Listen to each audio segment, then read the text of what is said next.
All right, family. Listen, so we're back again with Apostle Karen Bettis Davis here, and we're talking about some incredible stuff. And so we're picking up off of the fake outrage, the unnecessary outrage from the 2024 Olympics in Paris, based off of this wonderful scene that has got the church up in literal all riled up literally because people are tripping. Now you were saying Apostle Karen that Leonardo da Vinci, the creator of the original painting that we have deified, he was Yes. what'd you call him? He said he was a what? He considered himself to be a spiritual metaphysician, Mm, and he believed in Greek philosophy.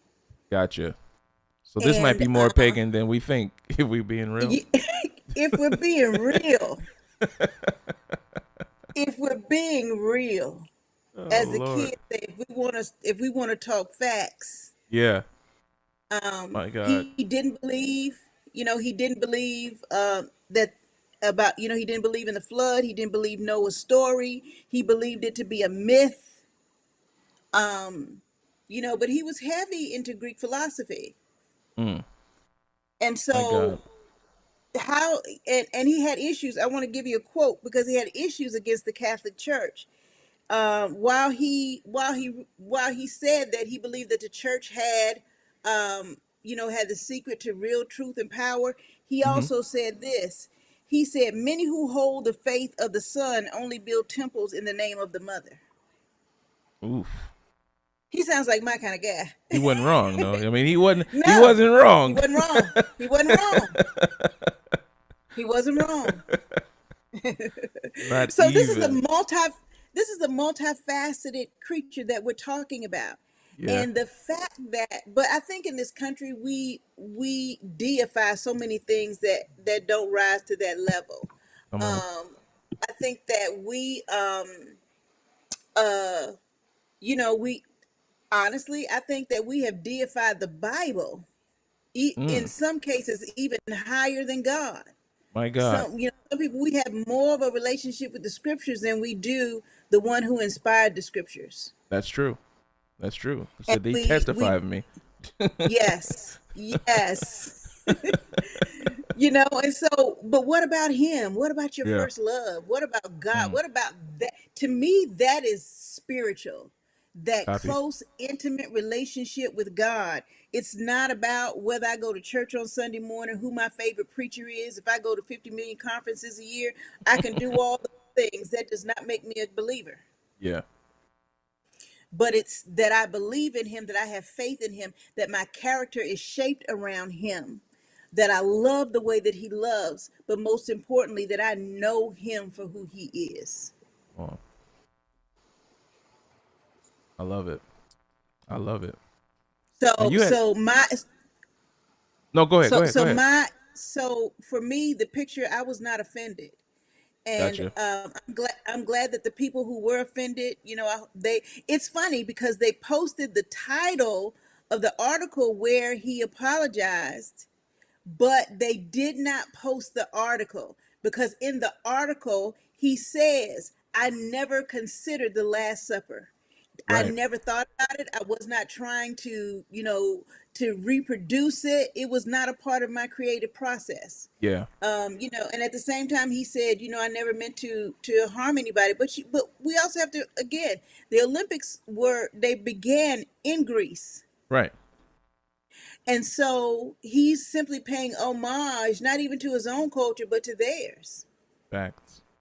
And so to me, it was just much to do about nothing. I think America has its own issues with how we deify political figures, church leaders, influencers. I think we have Yeah. our own issues with similar to. I think we have enough things that we need to focus on rather than reaching over the pond to a place where we've never been, we don't understand their culture, and trying to make everything American. That's true. That's true. The eisegetical need to input ourselves Yes. into Yes. every culture. That's real. Yes. That's funny. Like, do you think that man was Amerigesis is what we apologizing? can call it. Yes. Because I'm sitting back and I'm saying, do you think that man is apologizing to you personally? That's funny. That's Like funny. he doesn't know you. Yeah. So what do you think this says about the church then? Because I think what I see happening is it falls on two lines. It's a fault line here for the most part. One is Yeah. we've got the idea of quote unquote the more conservative, more, left leaning or right leaning, right wing side versus, the apparently more liberal left leaning side. Like, why do you think that is? And before you answer that, I know you're going to forget this after I ask you this question. Um, I don't think you're going to forget, but I would forget it if I were you. um, how? What? I never judge stuff. So one thing I try to do is never to judge stuff quickly. Like for instance, even the situation with Sonya Murray. I mean, it's a tragedy. Travesty. Why can't I talk? Travesty. A tragedy and a travesty. Yes. Why not? Yeah. Of what happened. On the optics, I'm saying this is horrible. I'm Yeah. saying this is so sad. This is unfortunate.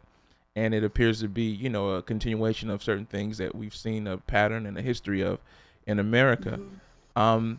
My thing though is that I'm not going to take the bait to put an opinion out until I get the facts.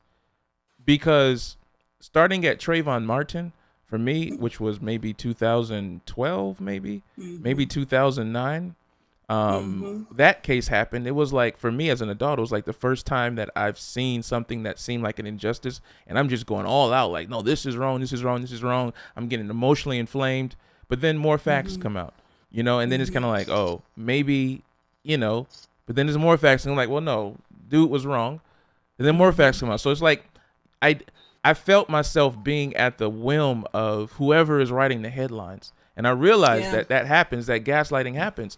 And so for me, like particularly post George Floyd, and it's kind of like I feel it's easy for us to be emotionally led versus using wisdom and judging properly, because without all the facts, I feel like we just become the tools of whoever has our ear the most, whether it's a conservative platform or whether it's a more liberal left leaning platform. What are your thoughts on that? The need for the gaslighting and just the quick response culture that we have for stuff. Well, I can remember maybe uh,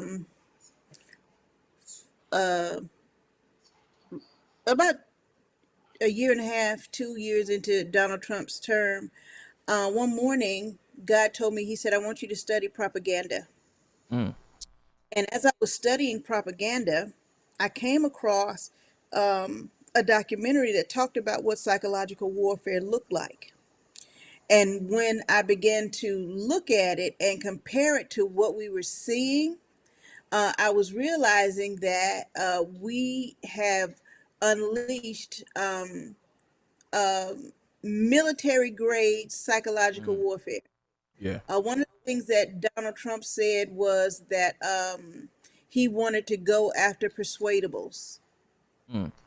people that could easily be swayed by what you put in the news. So he did something very simple, as he said crooked Hillary, and he put handcuffs for the O's. That imagery was out there at $1 million a day every day. Mm. So it when you see it, when you're looking at it, when he's saying it, there is an agenda there to get you to believe a certain thing. Sure. And so, I and what's really interesting was in the documentary they talked about the fact that Ted Cruz was the first one to use it, and that's why he was winning so handedly. And so when Donald Trump figured out what it was, he basically did it at a much higher level. Right. He spent $1 million a day on Facebook ads Wow. just to catch people. Not only that, the Heritage Foundation, they talked about how they targeted 100 you saw the documentary where they talked about 100 and I think 94 thousand people, or 190, that number was in there somewhere. I don't know if Uh-huh. they've spent 194 million, But what they said was, we studied you. We Mm. knew your All those habits. data We points knew, that they had on people. I get you. I know what you're talking about. yes, Yeah, the data yes. points. Yeah, yeah, And yeah. so they were gathering those data points to see who they could sway, Yeah. right? And so when you think about the fact that you don't even get to process your own thoughts, Hmm. somebody is constantly feeding you an agenda. And so you're absolutely right. The Bible says we have to study to show ourselves approved, a workman that need not be ashamed, right? Right. So that doesn't just mean that we study the Bible, but that means we study history, we study culture.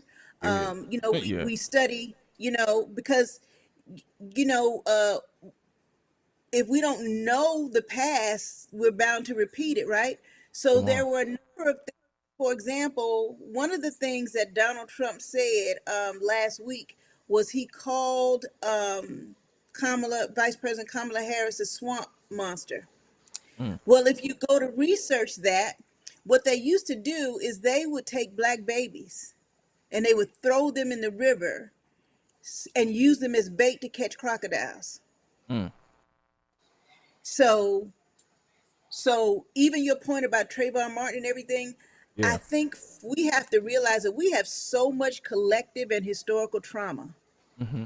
as the descendants of people who were formerly enslaved, Africans Right. who were enslaved, right? Because I refuse to just call them slaves. They were Absolutely never enslaved. that. Yeah, Yeah, enslaved people. Yeah. they were Facts. enslaved. And so science even says that trauma is passed down in the DNA for 2 generations. Hmm. So when something happens to a Trayvon Martin, when something happens to a George Floyd, we're not just feeling it because we saw it. That kind of trauma is in our DNA. When my dad talks about them turning water holes and dogs on them during the Mm. civil rights movement, that's in my DNA. Mm. And so I think what happens with us is it invokes a lot of that. And we don't realize that that is historical trauma. Wow. And so, the thing that happened with Trayvon Martin, for black mothers, you're looking saying, well, how do I protect my child from this? Hmm. What do I do when you see a police officer sit on the neck of a man for 9 minutes? You say to yourself as a man, I could die just like this today. Yeah. When you see a Sonya Massey be shot after they slow-mo the video, you saw she put the pot down, the pot holders, she bent down, she came back up, and all Yeah. she said is, I rebuke you in the name of Jesus.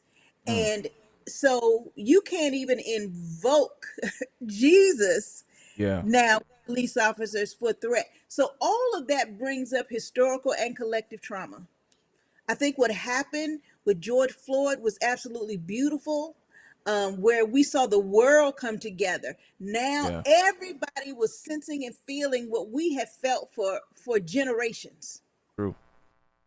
And so we have now this collective trauma that comes up. And so she understand that more people have died at the hands of police officers every year since George Floyd. It has not stopped. But there are some cases that grab our attention, that make us stop and listen, that Right. make us stop and feel that pain and sit in that place. I have a group of friends that I call healers. We all do work together. We do deliverance together. We teach anti-anxiety techniques and all of those things. And we had to support each other that day because we were all collectively crying that day. And so that trauma was not just about that, but understand that every time something like this happens, it is about Trayvon Martin. It is about Tamir Rice. It is, about George Ahmaud Floyd. It, Arbery. Yeah. Eric Ahmaud Arbery. Garner. Eric Garner. Yeah. Yes. Yeah, for sure. And so that day I put up a list of Sandra over Bland. 130 names. Yes. Yeah. Hmm. Because I wanted people to understand that what we were feeling was a collective trauma.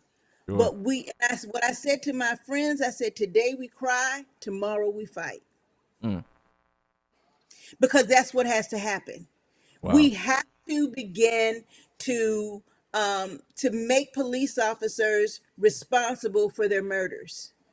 We have to begin to remove some of the comforts that they have to be able to kill and go back to work next week. Mm. We have to be able to make them think. You can't just shoot somebody's child when they're standing there telling you that it's a play gun. Right. You So I have a can't. challenge though with that though. So like for me, I hear Okay. what you're saying, and this kind of goes into the idea of immunity, which can open up a, a larger can of worms. We may have to do part Yeah, two on this some other time, um, absolutely. because then you start talking about the Supreme Court ruling about presidential Hmm. immunity, which I'm sure makes you feel away. Possibly, I'd imagine. I Hmm. don't know. Absolutely. Uh, um, Absolutely. I on one hand, I feel like all right, definitely I think people who do crimes, criminal activity, who misuse their power should be prosecuted. That's number one. Hmm. I do believe that, right? Hmm. Whether you're a Yeah, police officer or a politician. I think if you step absolutely. outside the honor and the integrity of what you're supposed to do, I think you lose the shield or the implication of immunity because you are operating Hmm. outside of the honor and the dignity of the position, the office, the honor that has been esteemed to you. But when it comes to police officers, like for instance, so like I'm not one that's quick to, and I'm not saying you are, but I'm not one that's quick to say, Hmm. oh, we anti 12. I'm not one of those guys. I'm not one of the Yeah, people that's I'm thinking not that it's either. all cops that want to kill us or do that. Nor, I mean, it's hard because truthfully, I don't know. I mean, now again, I don't know all the facts about Sonya Murray again, and so Hmm. I intentionally don't comment on stuff that I don't know all the facts about, and I don't think we'll know all Yeah, the facts until whatever court case happens, if something ever does happen. yeah, But yeah. so a woman with mental issues, I was told she had, right, Hmm. and boiling water that could be deemed Hmm. as a threat. Now, granted, if I'm 15 yards away from you, or 15 feet away from you, or 20 feet away from you, how much of a threat is a woman with boiling water? Does it require me to actually, put a bullet in her? But at the same time, a woman with mental health issues, I know people with mental health issues, and I know how quick Hmm. they can go from 0 to 100.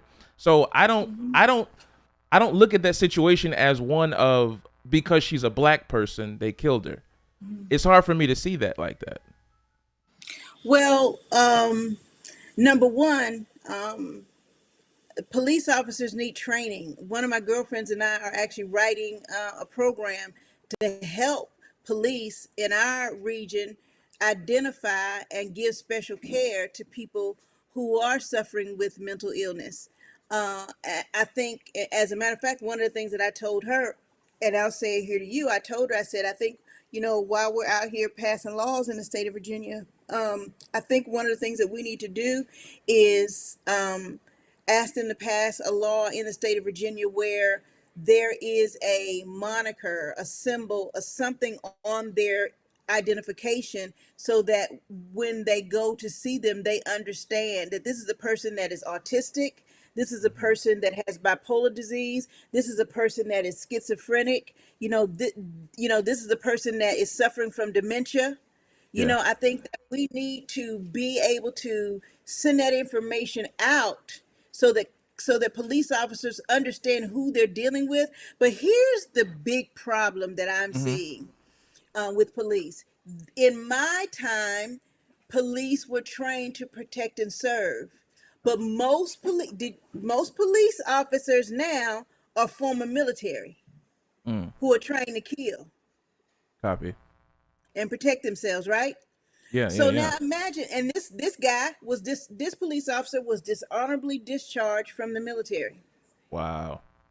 He resigned from, I think, four other police jobs, Mm. uh, and he was arrested for drug driving. Now, to me, it sounds like he and Sonya Might not be Murray are. qualified. Yeah, it sounds like, but it sounds to me like they may need the same kind of moniker. Yeah. that Right. that that maybe we needed to identify him as having maybe PTSD or Sure. some type of trauma. Sure. Maybe he went to war. I've worked with soldiers who have incredible guilt about the things that were there, and then Yeah. others, they are just fascinated, by watching a head, be shot off and things of that nature. But Yeah. whatever he did, he was dishonorably discharged, and because of that, he should have never been allowed to be a police officer. True. And so here we have a failed system that, number one, does not train their police officers how to de-escalate a situation with somebody who's mentally ill. But she had the boiling water though, right? That is potentially a But she physical threat she though, like Yeah, but they were. potentially. But if you look at the film, there was a like a half wall, and then there Absolutely, was a there was counter distance there. between them. Absolutely, it didn't Yes, require a bullet. I agree with you 1,000%. but when you look at it in slow motion, when he said put it down, she put it down. She threw the pot holders down. She put her hands up. She Hmm. went down, and it was when she was coming back up after submitting to his orders that he Yeah, shot her. copy. And then, I think it was his behavior, number one, before it and after it, because number one, he turned off his body cam Oh yeah, before he guilty. walked in there. Yeah, guilty. And we only know what happened to her because his partner kept his on. Yeah, yeah.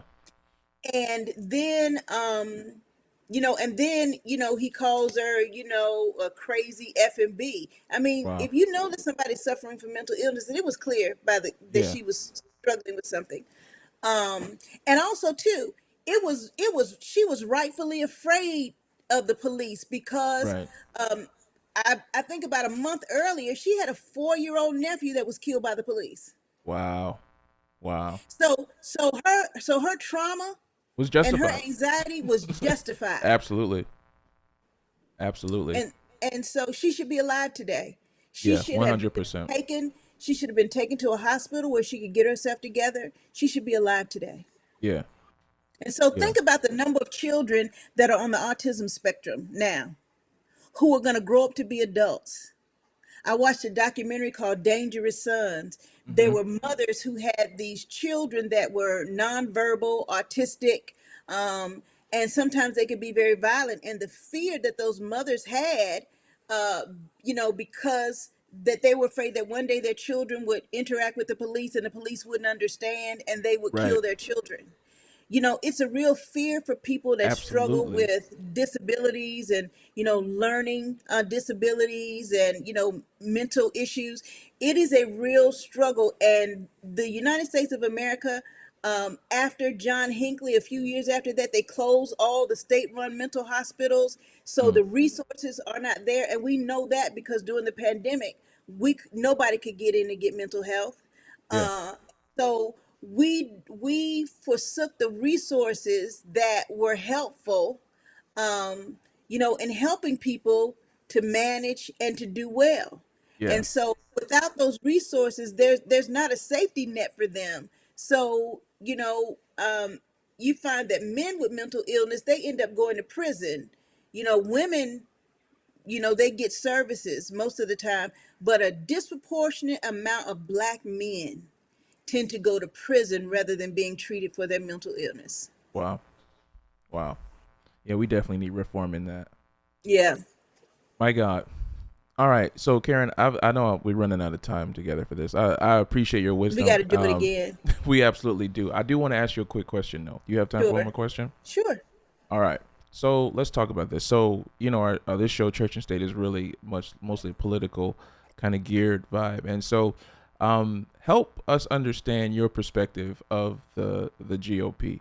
Now, before we go into your perspective of the Republican Party per se, I'm going to tell Hmm. you my perspective, Okay. um, and why I lean more towards the right, and why I support it, and why I really and why I'm mostly, I would almost say demonized, but probably, unfortunately, I try not to on this show, but Hmm. in my private life, my thoughts about the Democratic Party are very, I don't think very highly of their platform, their agenda. Great people, Hmm. I'm assuming, but just what they're producing, I don't like it.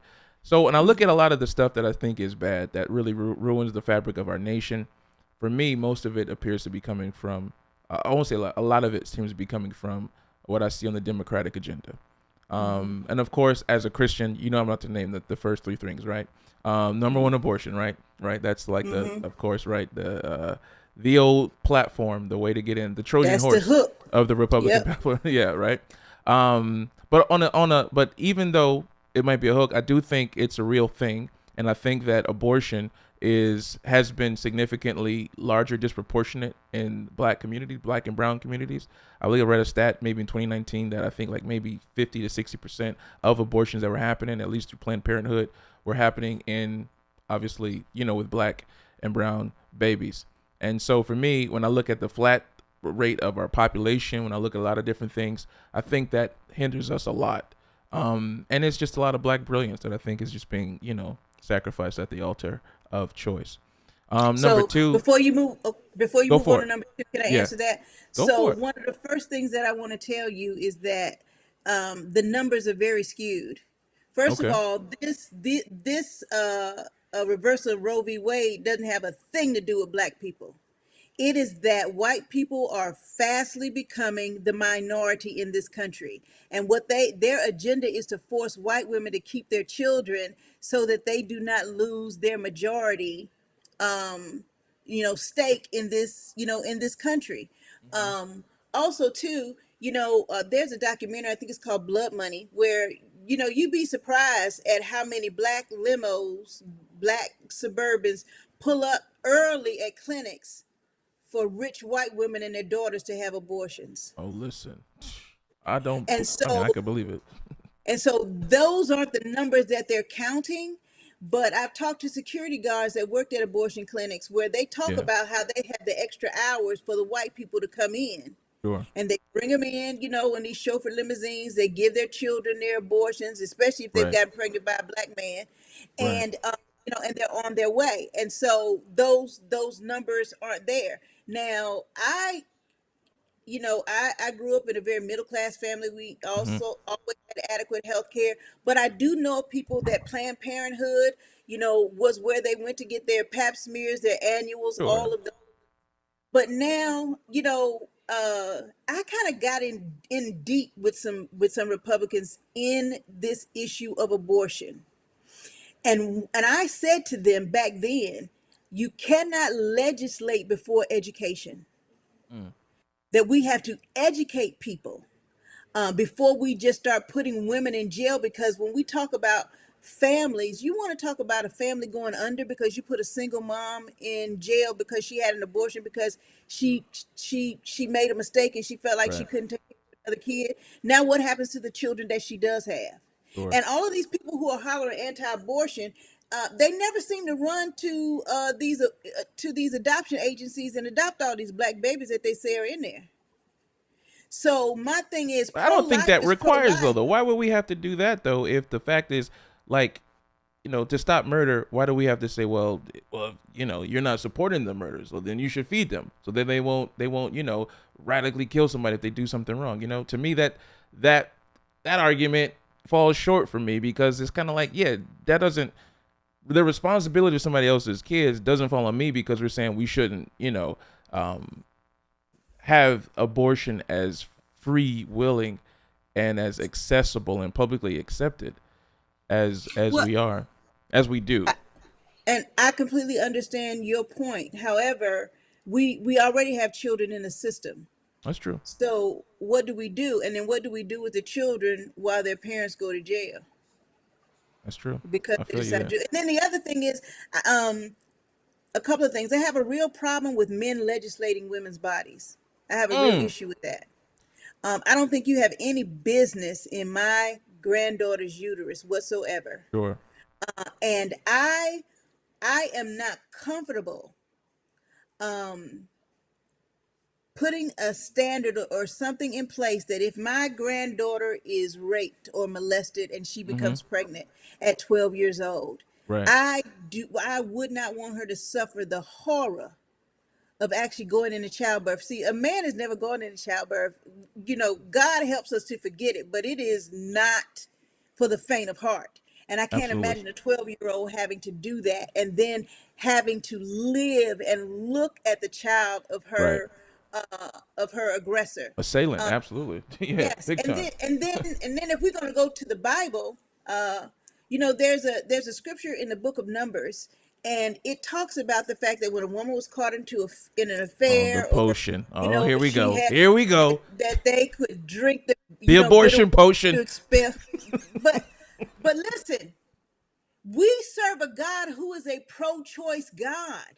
Oh Lord. We serve a God. Now, Uh-huh. you cannot tell me that you are pro-life where you refuse to not let that child come into the world, but then you don't mind killing people, and some of them even innocent people in the Mm-hmm. electric chair. If you're going to be pro-life, then let's save it all. Let's But save it God all. does that too, though, right? Old school law, right? You know, if you caught doing something, we chopping hands off. You know what I'm saying? If you killing somebody, I mean, they literally kill people for violating certain parts of the law. So I do think that, to a sense, criminal or capital punishment isn't like against the ethos of righteousness and divinity.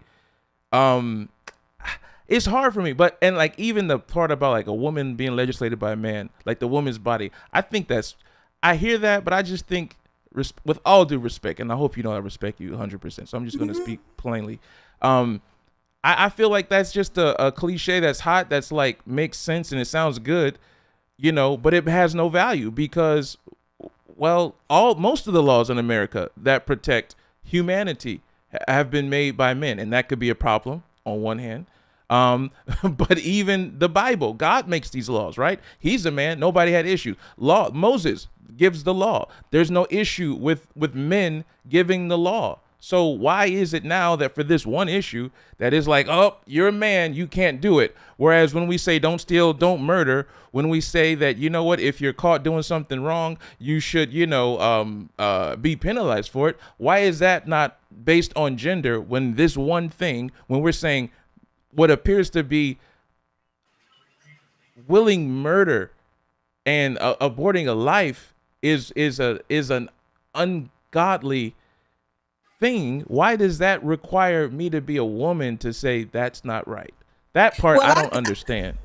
I could say you do the same thing when you if you ejaculate outside of a woman. I could say the When same. I could call when does you a life murderer begin? too. When does life begin? No, I feel you. And so, but when you think about it, we live in a patriarchal society That's where true. women make less than men. Where and when you go into these churches and these denominations, all of these rules that they have about Yeah. dress, about appropriate, it's all aimed at women. And you know, and when you read Genesis, I love I love Genesis because when he says, you know, when Eve is deceived, you know, by the serpent, and Mm-hmm.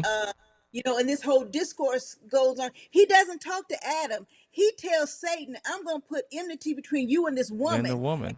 to raise her children to hate you." There's a level of power that women Mm. exist in, that they walk in, that the enemy has been afraid of since the beginning of time. And Mm. so, what we have to understand is that when God says, "I will make for him a helper," that word is easier. That word Isa. apply that is Shadamosa. that is a military word. It means that a woman is designed to be a military weapon, you know, of military aid to a man. And so why would you create all these laws? You know, women operated freely in the church until monks decided that they need to be pushed away in monasteries. Many of the women, they pulled out of the scriptures when they canonized it. The only ones that they kept in were the ones that they could not leave out. And so all of this stuff is happening with women. And so I realize that it is difficult to sit in another person's shoes. True. I've never been a man. I can't sit where you sit, but Mm-hmm. where I sit, I've been in churches where they told me I could preach anywhere but in the pulpit. Oh yeah, you got the I've special been in, podium. yeah, I've been I in, should have made I've your been I in. should have made your window smaller just for this conversation, just because. But we keep wanting to legislate women, but Yeah. there is no penalty for a man who also participates in getting that woman pregnant. But I in think the there should be. church, I Absolutely. think And there even, yeah, should be either sit too. down, the woman gets set down, but the dude's still playing the drums and or preaching Yes, and or pastoring. yes, yes. And I Yeah. think they ought to create contraceptives for men too. Well, your time is up. We appreciate you being here.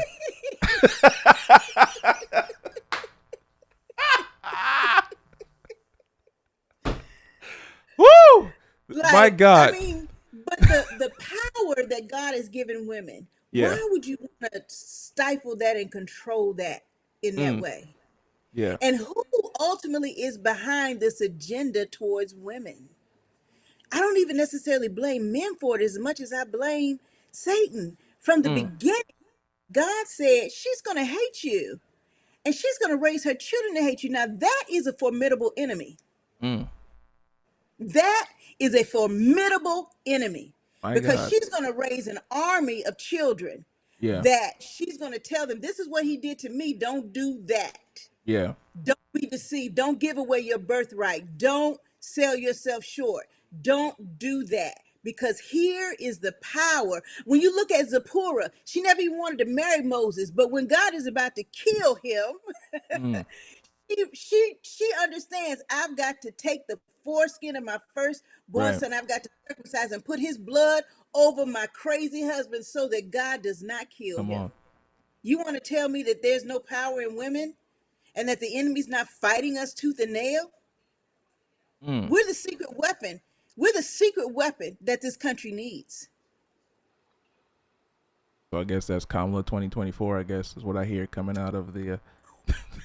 Well, let me just say this. This is I on your am, time now. This is on your time. So I just want let you me to just know. say this. You- I am, I am as conservative as you are, okay. but I believe that the Republican Party has lost its way. But not the Democratic Party. You expect them to be, listen, I expect certain things, but the Republican Party that I was affiliated with, Sure. when when I walked with the governor of my state, Yeah. when he would reach across the aisle, where he was a devout Christian, he would reach across the aisle to Mm-hmm. get things done. He repealed some of the regulations against felons. He gave Mm-hmm. them the right to vote again in the state of Virginia. He gave them the right to bear arms again. He gave them the right to work with the bond so that they could work so that their felonies would not count against them. Mm-hmm. He sent people into prison to help them recover from their traumas and come out and be productive citizens. He did a lot as a Republican, but he reached across the aisle. Mm. And so, and I think I shared this with you. The church didn't even talk about abortions till 1978 with Jerry Of Falwell course. when he Of decided to course. make it an issue. And Right. so, and I want Christians to understand they only bring this up during an election cycle. Like, be for real. True. Once this election is over, nobody's even going to talk about it anymore. They That's true. probably will now because they're going to move to repeal it. Right. But when it's not an election cycle, we never hear it. And Christians take the bait all the time. My philosophy is if you're a child of God, a man of God, you have children in your home, it is your responsibility day and night to teach your children the word of God, to teach them to value their life, to teach them to value other lives. I tell my boys all the time, Proverbs, the first 10 verses in Proverbs 31, she's telling him how to live. And one of the things she tells him is don't give your seed to whores. Right. Well, that's a whole nother conversation there. But let me ask you this. But do you not think though, but is it not, even though it might be challenging, it might be some issues to it, but is it not a righteous law, a righteous precept that we're saying that in this nation, we don't celebrate nor do we condone abortion? Is that not in itself a righteous thing though? That's why I don't think it's bad. Like, I get your point, your perspective of, and first of all, I'm against it for rape. I'm against it for incest, for the health, like literal, not like the exacerbated, claims of like women's health, respectfully, like, oh, it's for the mother's health. I'm not I understand it in those contexts, but for the most part, I read a stat again. This is, that probably accounted for maybe less than 5% of the abortions that were on record.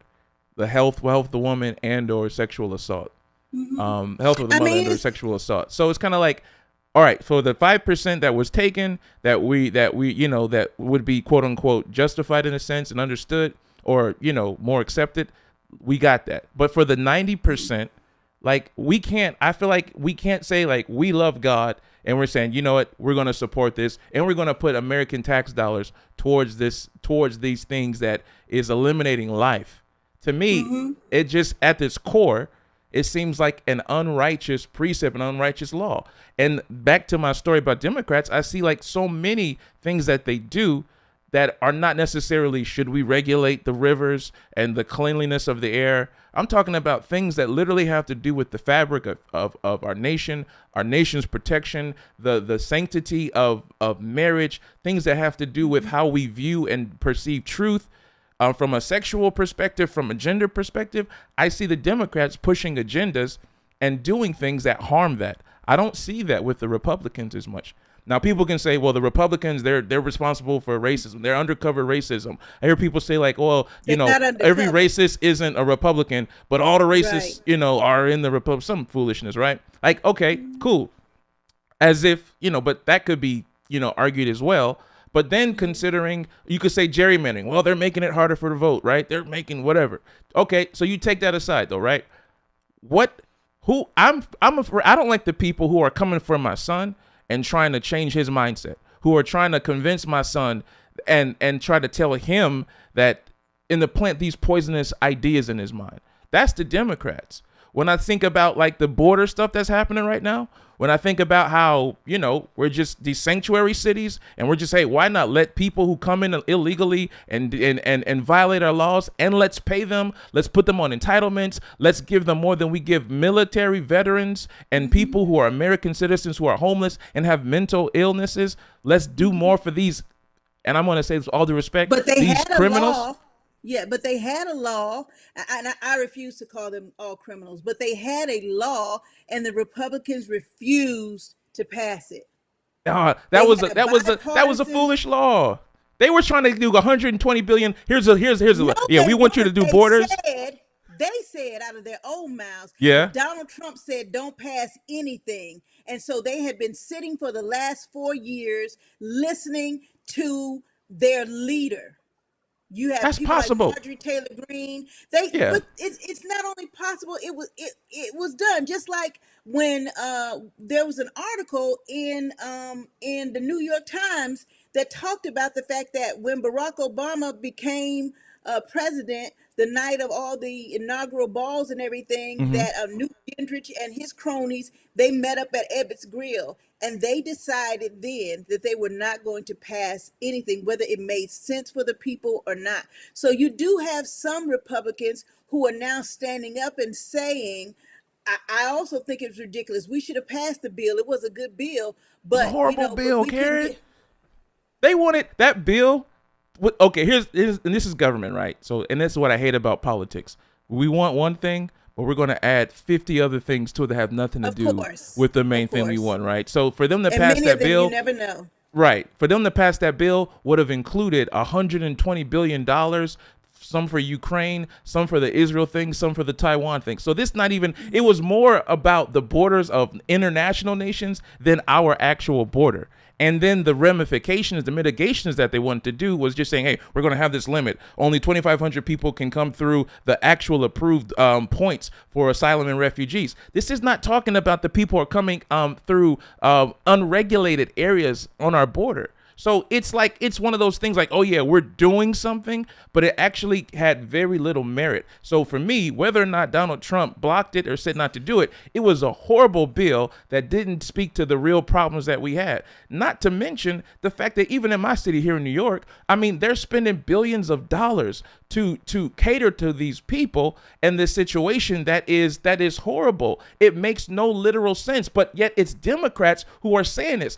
In Springfield, Ohio, there are so many people. I forget the ethnicity, and it's all due respect. But Springfield, Ohio, 58,000 people. They've had an influx of 20,000 migrants. That's over 20% of the city. It's breaking the city. But you know what? These Democrats think, oh, let's we're doing right, or they're throwing a blind eye to it. To me, it makes no sense. To me, that puts I our think people in it. danger.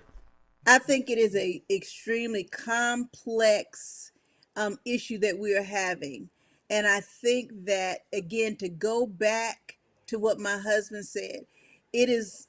amazing to me that we are a nation of immigrants. We are a nation of immigrants. All of us migrated here, some of us by force, some of us Sure. by choice.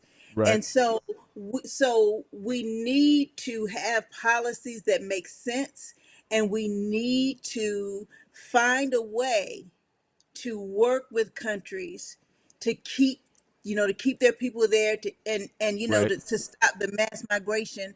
But I just think that it's just ridiculous to call all Mexicans criminals and rapists and all of that. Those are the same kind of things. The reason why I refuse to do it is because those are the same things that were said of us. That's fair. But Those the are the people things actually that break are the that crime, are though. I'm referring to the people who actually come here illegally, the people who actually violate the system, the people who actually are bringing in weapons, the gangs that are here, the stuff that's happening. Like, look, those are criminals. Like, if you break the law yeah, of our nation, then you're a criminal. I don't think yeah, it's not a and pejorative you should be term. deported. They Yeah, should be, and but they don't want to though. Biden and them don't want to. These sanctuary cities, Mayor Adams, the people in Denver, Colorado, they don't want to because there's but political gain for them not to. When the census comes, the more people you have, the more political power you get, the more congressional seats you get, whether the population are citizens or non-citizens. So it's games. This is all games and all political positioning for how I perceive and it. and that is exactly what I want to say. There is a machine that is working back behind both Democrats and Republicans, which is the reason I refuse to be one or the other. Amen. We are I independents. believe I have been fortunate in my life, and so I do want laws that protect LGBT people from being murdered. Yeah, of Because course. the same laws. You realize we didn't get an anti-lynching bill on the bills until on the books until recently, and Shout out to so Rand Paul, the honorable senator from Kentucky. yes, and so Yep. so there are things that we have dealt with, um, and I think that we do need to gather around the table, and we Yeah. do need to figure it out. And it is going to take all of us in Yeah. order to do. Immigration is a very big problem. It is. Inflation is a very big problem right It now. is. I mean, I can walk in the grocery store and walk out, and I've spent $100. My God. Joe Biden's And economy. I mean, that's what y'all, not y'all, but Democrats love it. They're saying there's no inflation. They're telling us all is well. They're telling us, I remember when Trump was in office, yo, I wasn't paying this much for eggs. That's all I know. That's all I know, Karen. but as somebody who loves economy, Yes, ma'am. we have to understand that the Biden administration, um, you know, they actually deal with the ramifications of the Trump laws, and then whoever wins this time, they will also deal with the ramifications of that other generation. You don't see those changes instantaneously, Mm. and so you know. So we can't say, when Trump was in office, this and that, because we would have to give Barack Obama credit for the things that he did while he was in office that caused things to be so smooth when Trump was there.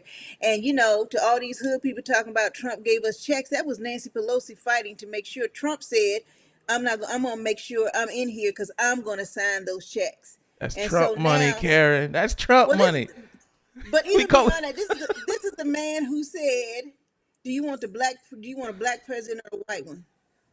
Hey, what was the reason? We gotta go. We gotta go. We gotta go because we could go on. I know you had a We long day. do. Listen, I wanna continue this conversation another day, and I'm not cutting you off. I'm cutting you off because I know you had a long day, and if Yeah, we delve in, we'll be here till 9. And I don't, yeah.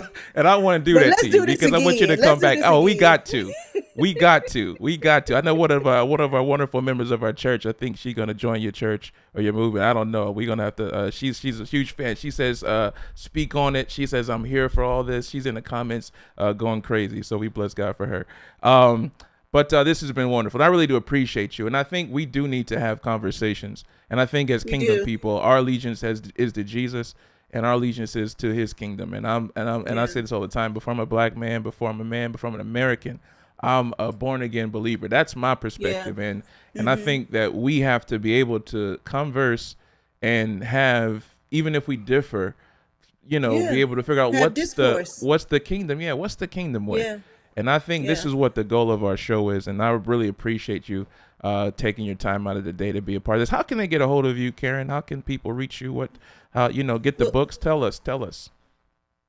you can reach me at Karen Bettis Davis or Apostle Karen Bettis Davis on Facebook. On Instagram, I am KB Davis Worldwide. And I wrote a book called Arm. It's a new model for intercession and spiritual warfare and prayer. You can get it on Amazon. Just type up my name in Amazon, and you'll see the book there. It's amazing the nations that are actually buying the book. We just had a big surge of people in Australia that are buying the book. Wow. And so, those are the ways that you can reach me. And I want to thank you for the opportunity. Number one, I love talking to young people, the younger generation, because I think that, and I appreciate you asking me, because I do think that the strength of a son is to build a bridge. Mm, And then it is the wisdom of the fathers to, to extend that wisdom and pass that wisdom on. And so sure. I appreciate the fact that you find me a relevant voice, a credible voice. I appreciate the fact that we can have this discourse. I appreciate the fact that I'm not seeking to change your mind as much as I'm seeking to have you understand me. Understood. You know what I mean? Yeah, absolutely, and same here. And I think it's good for all of our other brothers and sisters who are watching, who are confronted with these things, and we're trying to figure out, Yeah. okay, what should I believe? How should I approach these things? So I think we need to be able to have, definitely a kingdom perspective. So I appreciate you, Yeah. Apostle. Yeah. Thank you so much, ladies and gentlemen. Thank Apostle you. Karen Bettis Davis. What a great show. We appreciate you, man. We appreciate you, man. I'll God take bless you. that. Hallelujah. All right, fam. Well, listen, that's it for today, man. This has been great. We'll be back again, Church and State. I don't know when we're going to have Apostle Karen again, but hopefully soon come. We appreciate everybody. Go grab the book. Go support KB Davis Worldwide, Apostle Karen Bettis Davis. Check her out, and God bless each and every. That's it. Remember, whatever you do it as unto the Lord. That's going to be my new thing in Jesus' name. I'll holla. I'm out. Peace and blessings, Church and State. Let go.